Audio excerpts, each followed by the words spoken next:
ஸ்தோத்திரம். இந்த காலை ஆராதனையிலையும் ஏசாயா தீர்க்கதரிசி புஸ்தகத்தில் 6ஆம் அதிகாரத்தில் ஆண்டவருடைய ஆவியானவர் ஏசாயா தீர்க்கதரிசி சொன்ன வார்த்தையை நாம் கொஞ்ச நேரம் சற்று தியானம் பண்ணுவோம். கர்த்தருடைய நாம் மையப்படுவதாக. ஏசாயா தீர்க்க புஸ்தகத்தில் முதல் 8 வசனங்கள் டெனிலா வாசிக்கும்படி அன்பாக கேட்டுக்கொள்ளும். உசியா ராஜா மரணமடைந்த வருஷத்தில் ஆண்டவர் உயரமும் உன்னதமான சிங்காசனத்தின் மேல் வீற்றிருக்க கண்டேன். அவருடைய வஸ்திர தொங்கலால் தேவாலயம் நிறைந்திருந்தது. சேராபீன்கள் அவருக்கு மேலாக நின்றார்கள். அவர்களில் ஒவ்வொருவனுக்கும் அவ்வாறு செட்டைகள் இருந்தன. அவன் 2 செட்டைகளால் தன் முகத்தை மூடி, 2 செட்டைகளால் தன் கால்களை மூடி, 2 செட்டைகளால் பறந்து ஒருவரை ஒருவர் நோக்கி, சேனைகளின் கர்த்தர் பரிசுத்தர் பரிசுத்தர் பரிசுத்தர், பூமி அனைத்தும் அவருடைய மகிமையால் நிறைந்திருக்கிறது என்று கூப்பிட்டு சொன்னார்கள். கூப்பிடுகிறவர்களின் சத்தத்தால் வாசல்களின் நிலைகள் அசைந்து ஆலயம் புகையினால் நிறைந்தது. அப்பொழுது நான், ஐயோ அதமானேன், நான் அசுத்த உதடுகளுள்ள மனுஷன், அசுத்த உதடுகளுள்ள ஜனங்களின் நடுவில் வாசமாயிருக்கிறவன், சேனைகளின் கர்த்தராகிய ராஜாவை என் கண்கள் கண்டதே என்றேன். அப்பொழுது சேராபின்களில் ஒருவன் பலிபீடத்திலிருந்து தன் கையிலே பிடித்த குறட்டால் ஒரு நெருப்பு தழலை எடுத்து என்னிடத்தில் பறந்து வந்து அதனால் என் வாயை தொட்டு, இதோ இது உன் உதடுகளை தொட்டதினால் உன் அக்கிரமம் நீங்கி உன் பாவம் நிவர்த்தியானது என்றான். பின்பு, யாரை நான் அனுப்புவேன், யார் நமது காரியமாய் போவான் என்று உரைக்கிற ஆண்டவருடைய சத்தத்தை கேட்டேன். அதற்கு நான், இதோ அடியேன் இருக்கிறேன், என்னை அனுப்பும் என்றேன். ஆமென். ஹல்லேலூயா. ஆண்டவருக்கு ஸ்தோத்திரம். ஏசாயா தீர்க்கதரிசி ஆண்டவருடைய ஊழியத்தில் தேவனுக்காக தீர்க்க தரிசனமான ஊழியத்தை அவர் செய்து வந்தார். தேவனுடைய மனுஷன் கர்த்தர் கொடுத்த தீர்க்க தரிசன ஊழியம். பழைய ஏற்பாட்டு நாட்களில் 3 விதமான ஊழியம் முக்கியமானது. ராஜாக்கள் ஒரு வகுப்பை சேர்ந்தவர்கள், தீர்க்கதரிசிகள் ஒரு வகுப்பை சேர்ந்தவர்கள், ஆசாரிகள் ஒரு வகுப்பை சேர்ந்தவர்கள். ஆகவே இந்த 3 விதமான ஊழியம் மிக முக்கியமான ஒரு ஊழியம். ராஜாவுக்குரிய அபிஷேகம் உண்டு, தீர்க்கதரிசிக்குரிய அபிஷேகம் உண்டு, ஆசாரியனுக்கு ஒரு அபிஷேகம் உண்டு. ஆண்டவருடைய நாமம் மகிமைப்படுவதாக. ராஜாக்கள் கொடுத்த அந்த வேலையை செய்யணும், ஆசாரிகள் அவள் கொடுத்த வேலை செய்யணும், தீர்க்கதரிசி கொடுத்த வேலையை செய்ய வேண்டும். தீர்க்கதரிசன வார்த்தை ஏசாயாவுக்கு கர்த்தர் கொடுத்த வார்த்தை. அந்த வார்த்தையை இந்த புத்தகத்தில் 66 அதிகாரங்களாக சொல்லப்படுவதை நாம் பார்க்கிறோம். முழு வேதத்திற்கும் நமக்கு 66 புத்தகங்கள் உண்டு. இதே போல இந்த புத்தகத்திற்கு 66 அதிகாரங்கள் உண்டு. அப்படியானால் அதனுடைய பொருள் என்னவென்றால், முழு வேதத்திற்கும் ஒரு அடையாளமாக பழைய ஏற்பாட்டு புத்தகத்தில் ஏசாயா புஸ்தகம் முழு வேதத்திற்கும் அடையாளமாக 66 அதிகாரங்கள் கொண்ட ஒரே புத்தகமாக விளங்குகிறது. இது முழு வேதாகத்திற்கும் அது அடையாளமாக இருக்கிறது. அதைவிட இன்னும் முக்கியமான ஒரு காரியம் என்னவென்றால், இயேசு கிறிஸ்துவுடைய பிறப்பு, அவருடைய வளர்ப்பு, அவருடைய மரணம், அவருடைய உயிர்த்தெழுதல், அவருடைய வருகை, 1000 ஆண்டு ஆட்சி என்கிற எல்லா நிகழ்ச்சிகளையும் இந்த ஒரே புத்தகத்தில் நாம் பார்க்கக்கூடும். ஆகவே தான் இதை பரிசுத்தவான்கள் வேத பண்டிதர்கள் என்ன சொல்கிறார்கள், இது பழைய ஏற்பாட்டின் சுவிசேஷம் என்று சொல்கிறார்கள். ஆகவே இந்த புத்தகத்தில் இன்றைக்கி நாம் வாசிக்கிற இந்த 6ஆம் அதிகாரத்தில் ஏசாயா கண்ட தரிசனத்தை நாம் இங்கே வாசித்து பார்க்கிறோம். 1ஆம் வசனம் வாசித்து பார்க்கும் பொழுது, உசியா ராஜா மரணம் அடைந்த வருஷத்தில் ஆண்டவர் உயரமும் உன்னதமான சிங்காசனத்திலே வீற்றிருக்க கண்டேன். அவருடைய வஸ்திர தொங்கலால் தேவாலயம் நிறைந்திருந்தது. அல்லேலூயா. ஆமேன்னு சொல்லலாமா? இந்த வசனத்தை கேட்டவுடனே ஒரு ஆமேன்னு சொல்ல வேண்டாம்? அல்லேலூயா. என்னத்துக்காக ஆமேன்னு சொல்லணும்? இங்கே சொல்றார், உசியா ராஜா சொல்லுங்க, மரணம் அடைந்த வருஷம். அப்படின்னா ஏன் அந்த ஆள் மரித்ததுக்கு அப்புறம் ஆண்டவர் தரிசனம் மாறாரு? அவர் இருக்கும்போதே தரிசனமாக இருக்கலாமே அப்படின்னு நீங்கள் கேட்கலாம். இன்றைக்கு ஆண்டவருடைய நாமம் மையப்படுவதாக. ஒரு மனுஷன் ஆண்டவருக்கு பிரியமாக இருந்தால் கர்த்தர் நமக்கு பிரியமானவர்களுக்கு கொடுக்குற ஆசீர்வாதங்கள் உண்டு. ஆண்டவருடைய நாமத்து இந்த உசியா ராஜா மேலே ஏன் ஆண்டவர் உசியா ராஜா வாழ்ந்த காலத்தில் ஏன் தரிசனம் ஆகலைன்னா உசியா ராஜா வாழ்க்கையில் சில குறைபாடு உண்டு. அதை ஆண்டவர் என்ன சொல்ற 2 நாளாம் புஸ்தகத்தில் 26ஆம் அதிகாரம் 3 23 வரைக்கும் உள்ள வசனத்தில் நம்ம பார்க்கலாம். அப்படின்னா என்ன அவர் செய்தார் அப்படின்னு சொல்லி வாசித்து பார்க்கும் பொழுது உசியா ராஜா மரணமடைந்த வருஷம்னு சொல்லியிருக்குது. இதை அந்த 2 நாளாம் புஸ்தகம் 26ஆம் அதிகாரத்தை வாசித்து பார்க்கும்போது அங்கே சொல்லப்பட்டிருக்கிறது, அந்த உசியா ராஜா வாழ்ந்த காலம் எந்த வயசில் 26:3 என்று சொல்லுது. உசியா ராஜாவாகிற போது 16 வயதாய் இருந்து 52 வருஷம் எருசலேமிலே அரசாண்டான். 52 வருஷம் எருசலேமில். தாவீது 40 வருஷம் தான். ஆனால் உசியா ராஜா 52 வருஷம் ஆட்சி செஞ்சுக்கிறார். ஆரம்ப காலம் நல்லதா இருந்தது. வேதம் சொல்லுகிறது உசியா பலப்பட்ட போது என்று சொல்லி வாசித்து பார்க்குறோம். கர்த்தர் அவனை சின்ன வயசுலே அவனை ராஜாவாக்கி 52 ஆண்டுகள் அங்கே பார்க்கும். உசியா ராஜாவாகிற போது எத்தனை வயசா? 16 வயசு. 16 வயசுலேயே ராஜா பதவிக்கு வந்துட்டார். ஆமேன்னு சொல்லுவோமா? அல்லேலூயா. சின்ன வயசுலேயே ராஜா ஆக்கள் ஆகிறார். அப்படின்னா ஆண்டவர் அவர் மேலே எவ்வளோ அன்பு வச்சு எவ்வளோ இறக்கம் வச்சு அவரை ராஜாவாக்கி அங்கே பார்க்குறோம். எருசலேமில் அவர் 52 வருஷம் அங்கே ஆட்சி செய்தார். எருசலேமுடைய அவருடைய ஆட்சிக்கு காரணம் அவங்க அம்மா பேரை சொல்லியிருக்குது. அம்மா பேர் என்ன? எக்கோலியாள் என்று வாசித்து பார்க்குறோம். அடுத்த வசனம் 4 பார்க்கும்போது உசியா பற்றி சொல்லும்போது அவன் தகப்பனாகிய அமத்சியா செய்தபடியெல்லாம் கர்த்தருடைய பார்வைக்கு எப்படி செய்தான்? ஆரம்ப நாட்களில் சின்ன பிள்ளையா இருக்கும்போது சிலருக்கு முதல்ல ஆரம்பத்தில் பார்த்தீங்கன்னா நல்லா இருப்பாங்க. சில சபைக்கு வரும்போது சில ஆட்களை பார்க்கலாம், ஆரம்பத்தில் வந்து ரொம்ப ஆக்டிவாக இருப்பாங்க. ஆனால் நாள் ஆக ஆக ஒருத்தர் சொல்ல வரும்போது அவன் பாவியை வந்தான், போகும்போது கொடும்பாவியாக போகிறான். முதல்ல வரும்போது அப்பாவியாக வந்தானா, போகும்போது என்ன போயிட்டானா? கொடும்பாவியாக போயிட்டான். ஆரம்பத்தில் எல்லாருக்கும் நல்லா தான் இருக்கும். ரட்சிக்கப்பட்ட புதுசில் அபிஷேகம் பட்ட புதுசில் எல்லாம் ரொம்ப நல்லா இருப்பான். ஆனால் வர வர கர்த்தருக்குள்ளே இல்லைன்னா வர வர எப்படி நீதிமானுடைய பாதை அதிகமாய் பிரகாசிக்கிற சூரிய பிரகாசம் போல இருக்கும். ஆமென் சொல்லுங்களேன். நீதிமானுடைய பாதை எப்படி இருக்குமா? அதிகமாய் பிரகாசிக்கிற சூரிய. காலையில் பார்த்தீங்கன்னா அது எப்படி இருக்கும்? மெதுவாக இருக்கும். நீ சன்ரைஸ் பார்க்க போவீங்க கன்னியாகுமரியில், முதல்ல பார்க்கும்போது கொஞ்சம் தான் இருக்கும் லைட்டு. அப்படி வர ஒரு 6 மணி உதயம், 6 மணி 8 மணி 9 மணி 10 மணி 12 மணி பார்த்தீங்கன்னா அதிகமாக பிரகாசமாக இருக்கும். இதே மாதிரி நீதிமானுடைய பாதை அதிகமாய் பிரகாசிக்கிற இது ஒன்று நீதிமொழியில் இருக்கும், இல்லை பிரசங்கில் இருக்குன்னு நினைக்கிறேன். ஸோ ஆண்டவருக்கு ஸ்தோத்திரம். ஆரம்பத்தில் முதலாவது என்ன நல்ல ஃபயராக இருப்பாங்க. வர வர வர வர வர அப்படியே நம்ம சொல்லுவோம் எறும்பு அதில் அதாவது அதெல்லாம் சொல்லக்கூடாது. இப்போ ஆண்டவருக்கு ஸ்தோத்திரம். ஆகவே ஆண்டோடைய நாம் மையப்படுவதாக ஆரம்பத்தில் வந்து ஃபயராக இருப்பாங்க. இந்த உசியாவுடைய வாழ்க்கையில் தான் பார்க்குறோம். ஆரம்பத்தில் ரொம்ப சூப்பராக இருந்தார். அப்படி வர வர வர வர வர அப்படியே குறைஞ்சி போகிறாரு. என்ன குறைஞ்சி போனார் பாருங்கள். ஆரம்பத்தில் அப்பா சொன்னபடிலாம் அமத்சியா சொன்னபடிலாம் கர்த்தருடைய பார்வைக்கு செம்மையான செய்தார். கடைசியில் பார்த்தீங்கன்னா அவர் பலப்பட்ட போது என்ன நடந்து பார்த்தீங்கன்னா, அந்த வசனம் கரெக்டாக சொல்லுங்க.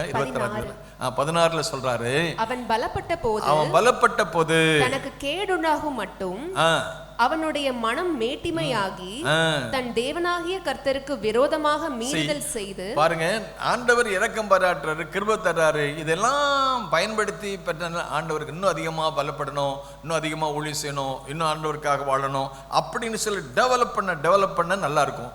ஆனால் இவர் என்ன செஞ்சா பாருங்க, அங்க 16 சொல்லுது, அவர் பலப்பட்ட போது என்ன செய்தாங்க? பலப்பட்ட போது தனக்கு கேடுண்டாகும் மட்டும் அவனுடைய மனம் மேட்டிமையாச்சு. வேதம் சொல்லுது நீதிமொழியில், அழிவுக்கு முன்னானது சொல்லுங்க, அழிவுக்கு முன்னானது அகந்தை, அப்புறம் விடுதலுக்கு முன்னானது மேட்டுமை. அழிவுக்கு முன்னால் அழிவு வர்றதுக்கு முன்னால் என்ன வருமா? அகந்தை. விடுதலுக்கு முன்னால் நம்ம தமிழ் அழகான ஒரு பழமொழி சொல்லுவாங்க, யானை வரும் பின்னே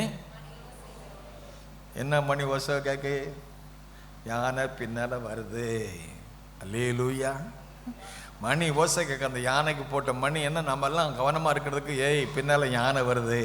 அதுக்கு முன்னால் என்ன கேட்குது? உசியா ராஜா வாழ்க்கையில் என்ன மணி கேட்கு? அழிவு வரப்போகுது. அழிவு வர்றதுக்கு முன்னால் என்ன வருது? மனமேட்டு. யாருடைய வாழ்க்கையில் மன மேட்டிமை வந்துச்சோ அதுக்கு பின்னால் அழிவு வருது. உசியா ராஜா பலப்பட்ட போது அவன் என்ன செய்யணும்? மனம் மேட்டிமை. இங்க நீதிமொழிகள் 4:18 சொல்லியிருக்குதா, நீதிமானுடைய பாதை நடுப்பகல் வரைக்கும் அதிகமாய் பிரகாசிக்கிற சூரிய பிரகாசம், அதிகமா பிரகாசிக்கிற சூரிய பிரகாசமா இருக்க வேண்டிய ராஜா இப்ப பிரகாசம் குறைஞ்சு போச்சு. குறைஞ்சு போக காரணம் என்ன? அவன் மனம் மேட்டிமையாய். நம்பர் 1.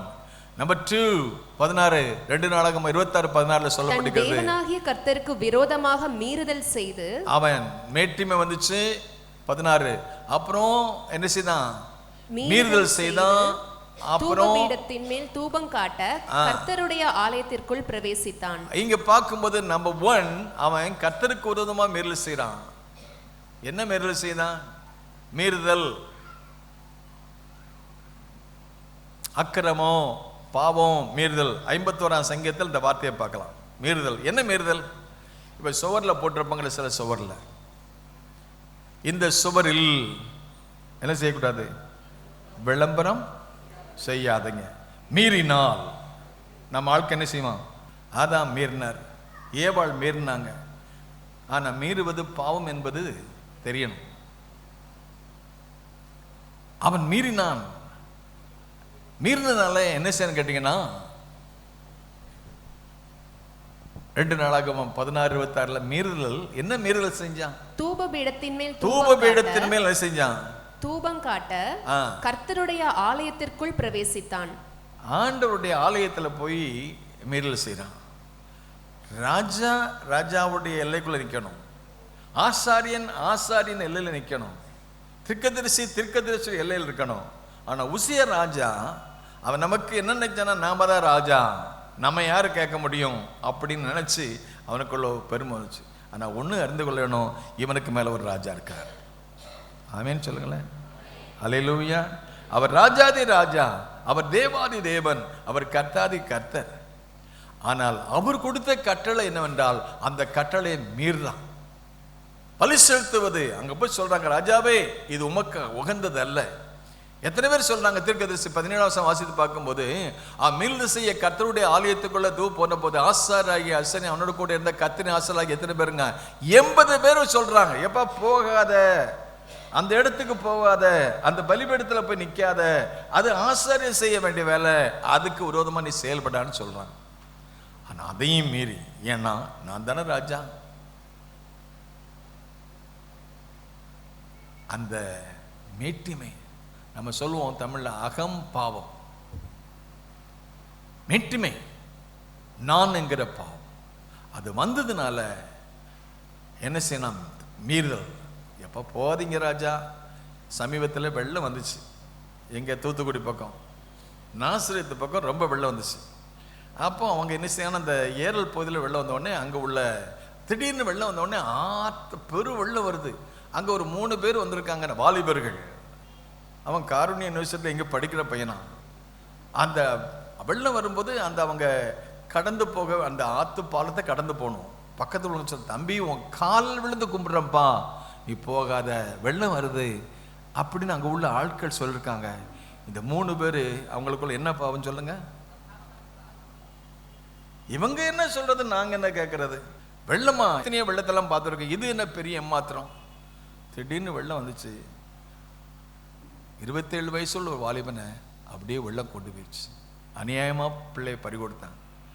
கடைசியில் அந்த பெற்றோர் அவனை தேடி இருக்காங்க, என் மகனை காணுமே அப்படின்னு தேடி பார்த்தப்போ ஆளை கண்டுபிடிக்க 3 நாள் கழிச்சு டெட் பாடி தான் அது எங்கேயோ ஒரு ஓரத்தில் ஒதுங்கி கிடைக்கும். ஏன்பா? அந்த ஆட்கள் சொன்னதை கொஞ்சம் கேட்டுக்கலாமே. மீறுதல். இது என்ன வெள்ளம்?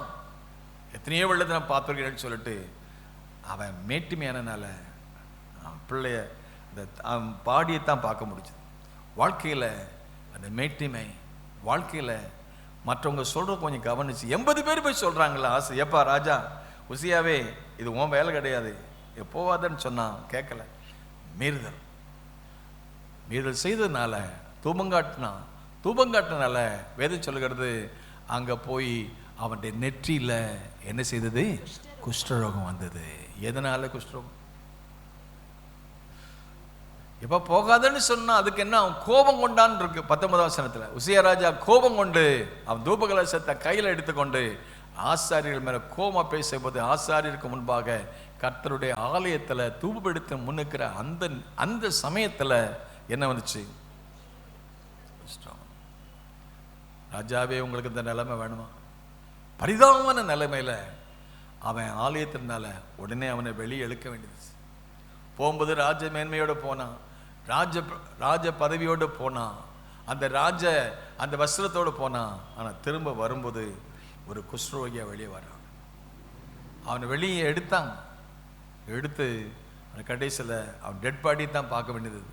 அவனை கொண்டு போய் வேதம் சொல்லுது, அவனை ராஜாக்கள் வைக்க வேண்டிய கல்லறையில் கூட அவன் வைக்க முடியல.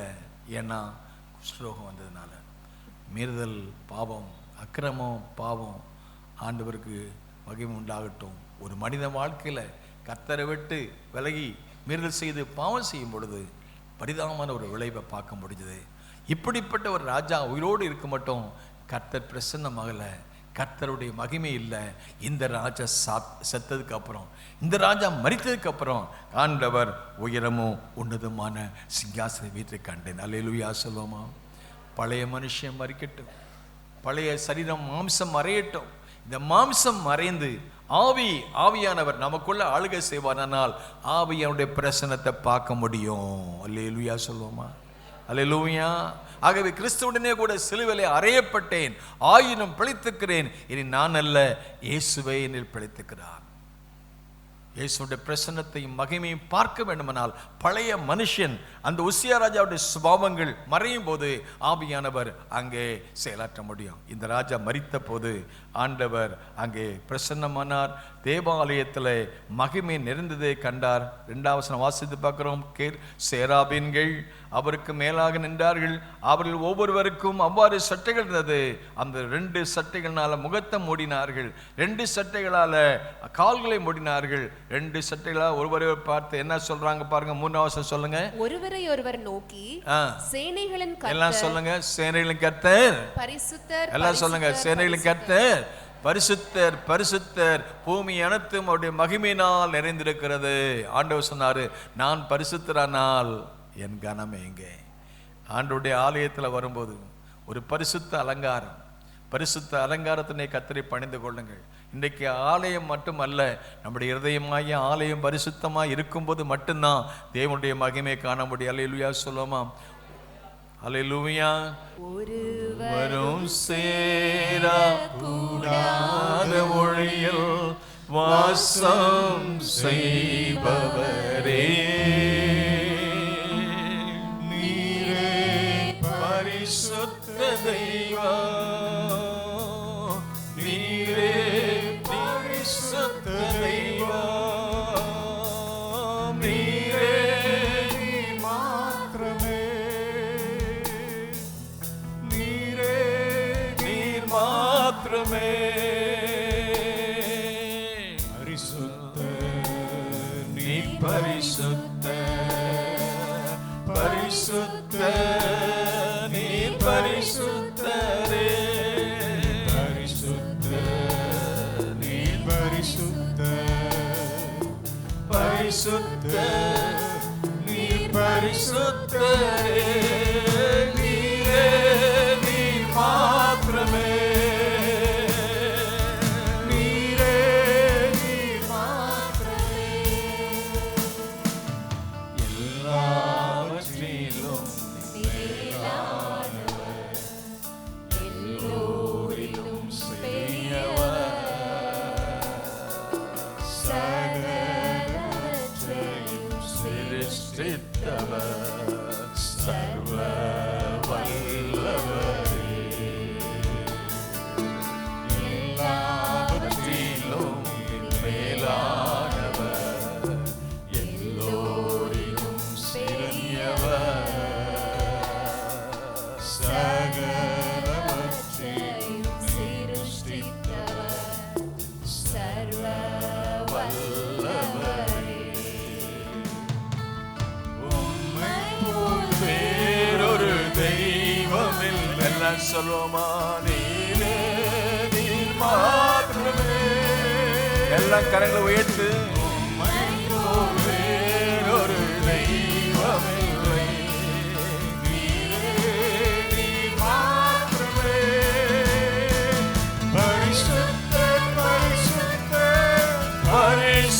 பரிசுத்தரே பரிசுத்தர் பரிசுத்தர் பரிசுத்தரே நீரே நீ மாத்திரமே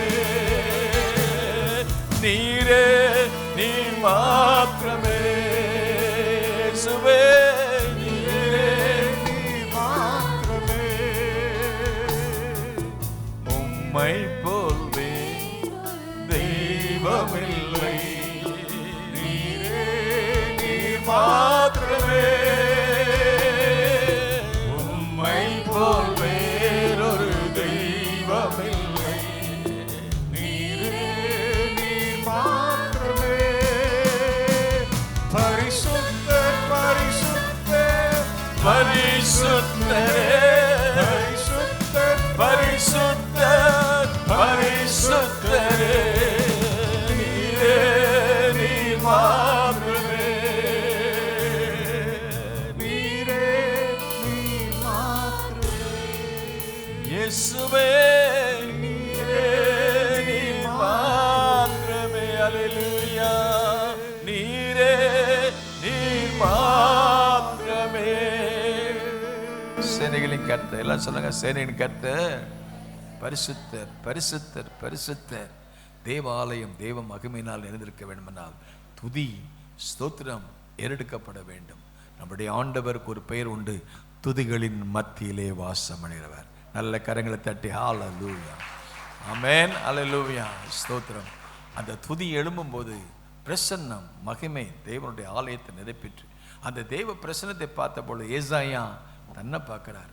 முதல்ல தேவனை பார்த்து பரிசுத்தர் பரிசுத்தர் பரிசுத்தரை பார்த்தாரு. தன்னை பார்த்த உடனே ஐயோ நான் அசுத்தன்னு சொல்றாரு. இன்னைக்கு நாம எல்லாம் யாரை கம்பேர் பண்றோம்? நம்முடைய அளவுகோல் எந்த மனுஷனும் கிடையாது. நம்முடைய அளவுகோல் நம்முடைய ஆண்டவர். அவருடைய பரிசுத்தத்தை பார்த்து நம்முடைய பரிசுத்தத்தையும் பார்ப்போம். எந்த அளவிற்கு நம்ம குறைந்திருக்கிறோமோ அதை சரி செய்வதற்கு அந்த ஐயோ நான் அசுத்தேன் அதமானேன் என்று ஏசாயா கதறின பொழுது அந்த பலிபீடத்திலிருந்து ஒரு தழலை நெருப்பு தழலை எடுத்து அவருடைய வாயில வைக்கிறார். அவருடைய உதடுகளை தொடுறாரு, நாபை தொடுறாரு, வாயை தொடுறாரு. அந்த நெருப்பு அந்த அக்கினி அவனை சுத்திகரிக்கிறது. வேதம் சொல்றது சகோதரரே நாவை பற்றி சொல்லும் பொழுது நாவு நெருப்புத்தான். அது நம்முடைய ஆயுள் சக்கரத்தை அது குறைப்படுத்துகிறது. அந்த நாவை வாயை கர்த்தர் மாற்ற விரும்புகிறார். There was a transformation. அந்த அபிஷேகம் அந்த வல்லமை அந்த அக்கினி அவன் நாவல வந்த போது அவன் மாற்றப்பட்டான். வாழ்க்கை மாற்றப்பட்டது. இன்றைக்கு வாழ்க்கை மாற்றப்பட வேண்டுமென்றால் தேவ வசனம் அது அக்கினியா இருக்கிறது. ஆவியானவர் அக்கினியானவர். அந்த அக்கினியான தேவன் ஏசாயாவுடைய வாழ்க்கையில் வந்த போது வாழ்க்கை சுத்தமானது பரிசுத்தமானது. பரிசுத்த ஆவினாலே அவர் வரும்பொழுது அவர் பரிசுத்த ஆவினாலேயும் அக்கினினாலையும் ஞானஸ்நானம் கொடுப்பார். அல்லேலூயா சொல்லுமா. நான் உங்களுக்கு ஜலத்தில் கொடுக்குற அந்த ஞானஸ்நானம் அவர் எனக்கு பின்னால் வர்றாரு. அவர் பரிசுத்த ஆவினாலையும் அக்கினினாலையும் ஞானஸ்நானம் கொடுப்பார். ஆகவே ஆண்டவருக்கு ஸ்தோத்திரம். அந்த அக்கினியை வாழ்க்கையை மாற்றி அமைத்தது. ஒரு புதிய மனிதனாக மாற்றப்படுது, பரிசுத்தமாக்கப்பட்ட பொழுது இப்போ கர்த்தர் சொல்றாரு, யார் எனது காரியமாய் போவார், யாரை நான் அனுப்புவேன்னு சொன்னப்போ இப்போ ஏசாயா சொல்றாரு, ஆண்டவரே என்னை அனுப்புங்க. என் வாழ்க்கை முந்தி சரியில்லாத வாழ்க்கையாக இருந்தது, என்னை நீங்கள் சரியாக்கிருக்கீங்க, என்னை பரிசுத்தப்படுத்துவீங்க. ஒரு உசியா அவன் வாழ்க்கையில் பரிசுத்தம் காணப்படலை, அவனை பயன்படுத்த முடியல. நானும் அவரோட பெரிய ஆள் கிடையாது, நானும் அசுத்தந்தான்.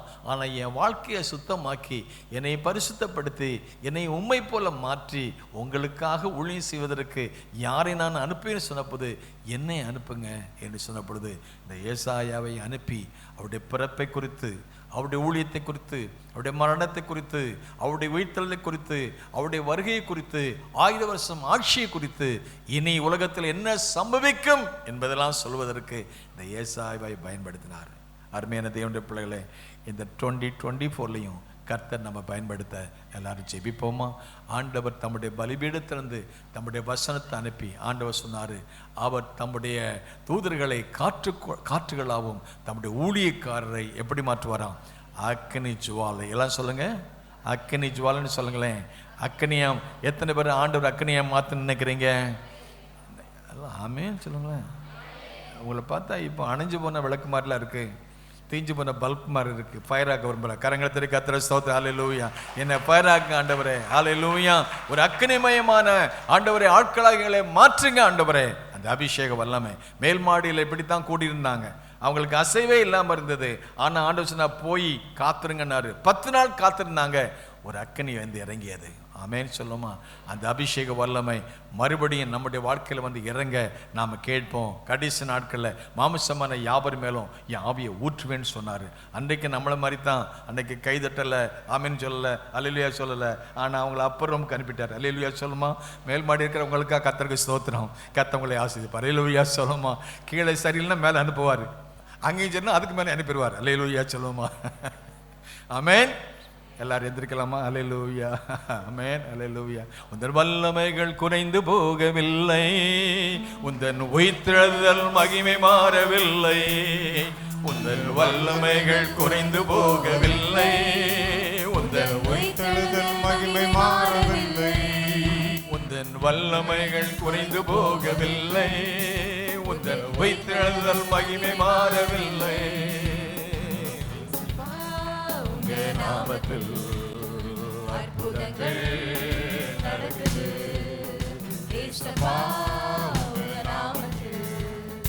அற்புதங்கள் நடக்குது. பேய்கள் ஓடுது, நோய்கள் தீருது, பாவங்கள் பறந்தோடுது. பேய்கள் ஓடுது, நோய்கள் தீருது, பாவங்கள் பறந்தோடுது. உந்தன் வல்லமைகள் குறைந்து போகவில்லை, உயிர்த்தெழுதல் மகிமை மாறவில்லை. உந்தன் வல்லமைகள் குறைந்து போகவில்லை, உயிர்த்தெழுதல் மகிமை மாறவில்லை. துன்பங்கள் தொல்லைகள் வியாதிகள் வறுமைகள் வந்தாலும் என் இயேசு குணமாக்குவார். துன்பங்கள் தொல்லைகள் வியாதிகள் வறுமைகள் வந்தாலும் என் இயேசு குணமாக்குவார். விசுவாசம் நமக்குள் இருந்தால் போதும், தெய்வ மகிமை கண்டிடுவோம். விசுவாசம் நமக்குள் இருந்தால் போதும், தெய்வ மகிமை கண்டிடுவோம். உந்தன் வல்லமைகள் குறைந்து போகவில்லை, உந்தன் உயிர்த்தெழுதல் மகிமை மாறவில்லை. உந்தன் வல்லமைகள் குறைந்து போகவில்லை, உயிர்த்தெழுதல் மகிமை மாறவில்லை. எல்லாம் சொல்லுவோம். மந்திர சூனியம் தீவினை கட்டுகள் இன்றே நம் இயேசு உடை தெரிவா. மந்திர சூனியம் தீவினை கட்டுகள் உடை தருவா. ஆவியானவர் நமக்குள் இருப்பதா உலகத்தை நாம் சொல்லுவோம். ஆவியானவர் நமக்குள் இருப்பதா உலகத்தை நாம் கலக்கிடுவோம். உந்தன் வல்லமைகள் குறைந்து போகவில்லை, உந்தன் உயிர்த்தெழுதல் மகிமை மாறவில்லை. உந்தன் வல்லமைகள் குறைந்து போகவில்லை, உயிர்த்தெழுதல் மகிமை மாறவில்லை. அப்பா உயிர்த்தெழுந்த வல்லமை எல்லாம் சொல்லுங்க. உங்க அபிஷேகம், உங்க வசனம், ஆவியானுடைய ஆளுகை மேல்மாடியிலே வந்த பொழுது வந்து இறங்கின தேவ வல்லமை. பயந்து போன சீஷர்கள், சந்தேகப்பட்ட சீஷர்கள், காட்டி கொடுத்த சீஷர்கள் மத்தியிலே தேவ வல்லமை அனுப்பி கூடி இந்த இடத்தை நிரப்பினார். அவருடைய இருதயம் கொழுந்து விட்டு எரியும்படி செய்தார். இந்த கடைசி நாட்களில் மனுஷகுமாரன் வரும்போது விசுவாசத்தை காண்பாரோ, நீ உயிருள்ளவன் என்று சொல்லி செத்தவனை போலிக்கிறாயின்னு சொல்லி 1 நூற்றாண்டு சபைக்கு சொன்னாரே. இந்த உயிர்த்தெழுந்த வல்லமை, அந்த மகிமையின் வல்லமை, அபிஷேக வல்லமை ஒரு ஏசாயா கண்ட தரிசனம். நான் கண்டேன், தேவனுடைய மகிமை தேவ ஆலயத்தில் இருப்பதை நான் கண்டேன். இந்த காலை ஆராதனையிலே தேவ மகிமையை காண்போம், தேவ பிரசன்னத்தை காண்போம், தேவ வல்லமை காண்போம், தேவ அபிஷேகத்தை காண்போம், என்னுடைய பரிசுத்தம் அதில் காண்போம். ஒரு ஏசாயா அந்த தேவ அழைப்பை பெற்றபடி யாரை நான் அனுப்புவேன், யார் எனது காரியமா எனக்காக போய் ஊழியம் செய்வான்? யாருமே இல்லையே, என்னை அனுப்புங்க ஆண்டவரே. யாரை அனுப்பினார்? தேவ பலனை பெற்றவரை, தேவ தரிசனம் பெற்றவனை, தேவ பலனை பெற்றவனை, தேவனால் பரிசுத்தமாக்கப்பட்டவனை, அந்த தெய்வ மனிதனை கர்த்தர் பயன்படுத்தின போது தேவ தரிசனம் பெற்று, தேவ கிருபை பெற்று, வார்த்தையை பெற்று, வல்லமை பெற்று அனுப்பின பொழுது எதிர்கால இயேசுவின் வருகை குறித்து 600 ஆண்டுகளுக்கு பின்பதாக நடக்க வேண்டிய சம்பவத்தை முன்கூட்டியே சொல்வதற்கு அந்த தேவ அபிஷேகம் அவன் வாழ்க்கையை மாற்றி அமைத்தது. அந்த பலிபீடத்தில் அந்த நெருப்பு அக்கினி தழல் அவன் வாழ்க்கையை மாற்றி அமைச்சது. இன்றைக்கு வசனமா இருக்கிற அந்த வல்லமை, ஆவி இருக்கிற அந்த வல்லமை, அந்த பரிசுத்த தேவனுடைய வல்லமை நமக்குள்ள வரும்போது நம்ம வாழ்க்கை மாறட்டும். There was a transformation. ஒரு மறுரூபமான அனுபவம் எங்கள் வாழ்க்கையில் வரணும் ஆண்டவரே. நாங்கள் இந்த நிலைமையில இராதபடி நாங்கள் இன்னும் அதிகமாய் வளர வாழ 2024 கொண்டு வந்திருக்கீங்களா ஆண்டவரே. உங்கள் பலத்தோடு செல்ல, உங்கள் அபிஷேகத்தோடு சொல்ல ஆண்டவரே, உங்கள் வல்லமையோடு செல்ல எங்கள் வாயை நீங்கள் தொடுங்க, எங்கள் நாவை தொடுங்க, எங்கள் சிரசை தொடுங்க, எங்கள் கையை தொடுங்க, எங்கள் வாழ்க்கையை தொடுங்க. ஒரு யாக்கோபுடைய சரீரத்தை தொட்ட போது ஒரு மாற்றம் வந்தது போல எங்கள் வாழ்க்கையில் ஒரு மறுரூபமான அனுபவங்கள் வருவதற்கு கிருபை செய்ய நாங்கள் ஜெபிக்கிறோம். எங்களை கொண்டு நீங்கள் என்ன செய்யணும் சித்தமாக வச்சுருக்கீங்களோ, எங்களை கொண்டு என்ன செய்யணும் விரும்புகிறீங்களோ அதை செய்வதற்கு எங்களை அர்ப்பணிக்கிறோம். எங்கள் சொந்த பலன் போதாது, ஆனால் உங்கள் பலன் தேவை, உங்கள் எண்ணெய் அபிஷேகம் தேவை ஆண்டவரே. அந்த பலிபீடத்திலிருந்து புறப்பட்ட அந்த வார்த்தை, அந்த தழல், அந்த நெருப்பு, அந்த அக்னி ஒரு ஏசாயாவை அக்னியாய் மாற்றினது போல நல்ல கரங்களை தட்டி நாட்களில் எங்களையும் அக்னி ஜுவாலையாக மாற்றுங்க ஆண்டவரே.